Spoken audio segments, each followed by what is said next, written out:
আজ আমি এসেছি অরণ্যের কূলে, তাই ভিডিও করতে এসেছি। হ্যালো গাইস, দেখতে পাচ্ছ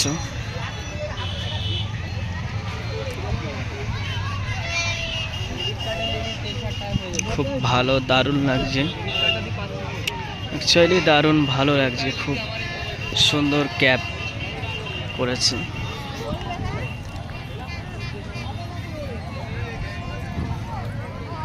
দারুণ লাগছে, ভালো লাগছে।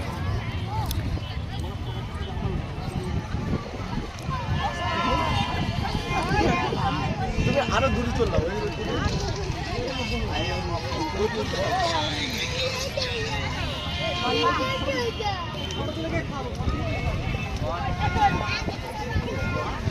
খুব সুন্দর লাগছে, দারুণ, খুব ভালো লাগছে। ভিড় দেখো, বিশাল ভিড়।